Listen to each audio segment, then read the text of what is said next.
ladies and gentlemen. Could I start first by saying how delighted I am to be here and to echo the words we've heard already about the amazing work that has been done in not only organizing the fourth Tel Aviv Arbitration Week, although I think the first one was a day, which shows how expansion, but also all the satellite events that have taken place. And I'm delighted to be here, and I've spoken on this subject before.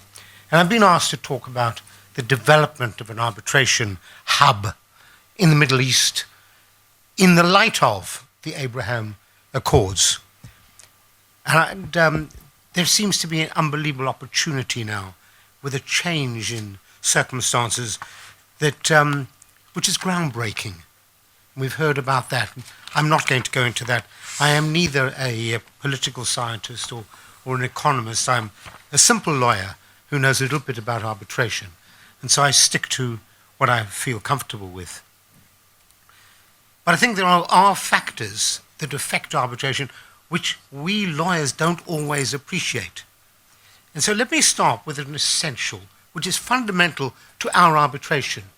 And that is the great words of party autonomy. Now, lawyers like to interfere with that. Parliamentarians, even more. Arbitral institutions also like to interfere in it. But the fundamental of any arbitration is the parties agreeing to go to arbitration the disputes that may arise, either existing or arbitration disputes which arise in the future, and they've agreed to arbitration on that basis. So that's the background that we have. Of course, investment arbitration is in a different capacity. States are invariably involved. It's based on a treaty, and that is a different origin, but it's different in that the parties have nowhere else to go. So you have to have a mechanism and a place to have things resolved. But on the commercial level, there are national courts. And in most countries, not everywhere, the national courts are very good.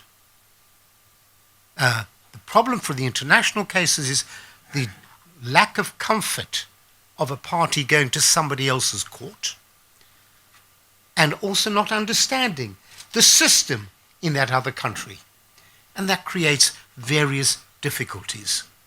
And it was interesting hearing Julian a bit earlier with his views on how to make things more efficient and more effective. And those views are valid, but I would ask rhetorically a question. Who's in charge of the arbitration? Whose arbitration is it? It only comes about because parties agree. And it's absolutely correct if it can be done efficiently, and it often can. But you've got two other parties that aren't being seen. One are the institutions.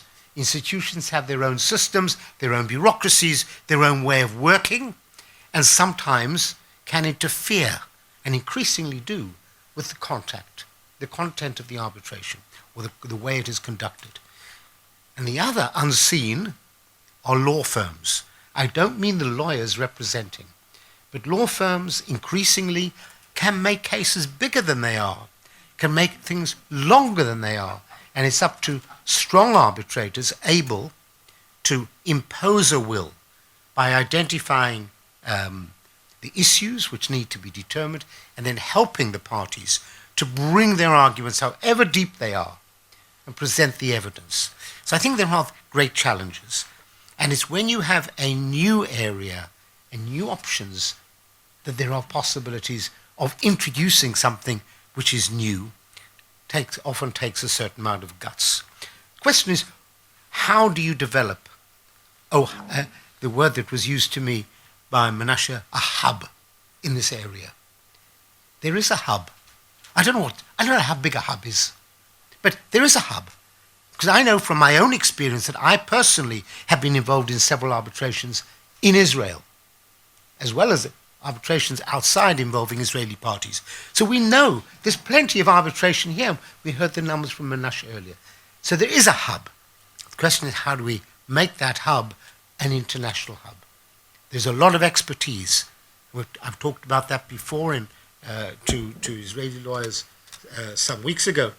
There are a large number of high-quality law firms in Israel, and second-tier and third-tier, really good law firms that have fantastic expertise. You've got lawyers, the senior lawyers, judges, retired judges, and lawyers who've come out of law firms who are taking on arbitration work as arbitrators with great skill and understanding the issues that are involved. There is one weakness in Israel, which I know is being looked at, which is the adoption of a modern arbitration law. That will come about, whether it'll, with the political situation, whether it'll take a year or two. Hopefully that'll be a piece of legislation which will happily go through. We had a situation in England when they wanted to adopt a new arbitration act that it was wonderful if there was a political difficulty, because nobody is opposed. Nobody's opposed to arbitration. Everyone wants to have a good arbitration law. When you have the political issues that are for a parliament, it's far more difficult where there are other issues, and that we hear of plenty in this country. So there will be a new arbitration law. So the skills are here, and the atmosphere is here. And now there is an extra dimension with the Abraham Accords that have opened up various other areas. And in some of the countries there already. Dubai for some time, the UAE has already had an arbitration functioning there. It has been reasonably successful. And so it's working. And to have another hub in the Middle East, Egypt has had some time. They've had an arbitration center, which has been quite successful. As each one grows, they strengthen one another. And I think that is the opportunity that Tel Aviv now has. It's got all the infrastructure available with the change in the law. And it's the goodwill that you see now of lawyers here and judges here wanting to see things becoming more flexible. And the idea we heard from Mr. Lynn earlier about trying to make arbitration so much more efficient is a willingness to look and see what can we do to bring things ahead. The core of any arbitration is down to arbitrators. And in the kind of cases we're talking about, they will invariably be a mixed tribunal where parties will come from different countries, different cultures, different legal systems, and at the same time, you will have arbitrators, sometimes neutral, sometimes not neutral, but coming from different places. So you are mixing the culture, the language, the legal system, the background, and the attitudes. Apart from the fact that we all are aware of the liberal lawyers and the conservative lawyers, and we've all got a foot in both camps. But that comes together when the lawyers have to work together. Judges are used to it, working together within a tribunal, but in their case, they're from the same jurisdiction. They invariably speak the same language, even if they have their own personal differences. But in arbitration, it's much more difficult because people come from wider. And the effect of that is to induce people to start thinking and cooperating to make sure that the system is more efficient. And this event this week here in Tel Aviv is a perfect example of that, because people have come from so many places, been widely supported by the Israeli legal community. And as I said the other evening, great congratulations to the team that put together, the advisory committee that put together this week of Tel Aviv arbitration, because of the number of people that have come from all around the world. So the question then arises, to answer Menashe's question, can Tel Aviv become a hub? I think I've answered that, but let me try and just give a summary of where I think it goes. You've got the infrastructure. You've got the infrastructure of the lawyers, a strong legal system which hopefully will not be too badly damaged with the current political situation. But all of that is there. It's a question now of persuading parties And I've given the example in other situations. Don't worry, if there's an Israeli party, that's where the international cases come from, an Israeli party strong enough in the relationship it has with a foreign business partner, and they say no arbitration should be in Israel, and that's agreed. That's easy.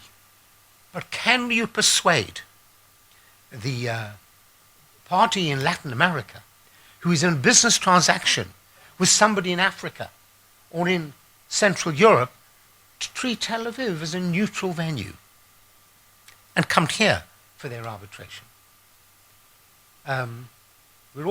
Most of us are always a little bit concerned about things we don't know and haven't experienced. And lawyers are particularly cautious. And a lawyer in a law firm who's asked about, should we go to arbitration in Tel Aviv, is going to stop and say, actually, I haven't had one yet. So until you've actually had that experience.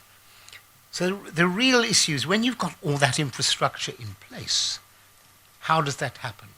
I'd suggest a couple of things. Obviously, there has to be an element, and that's what this art week has done, of showing a showcase of what's available and what is there, as well as other publications.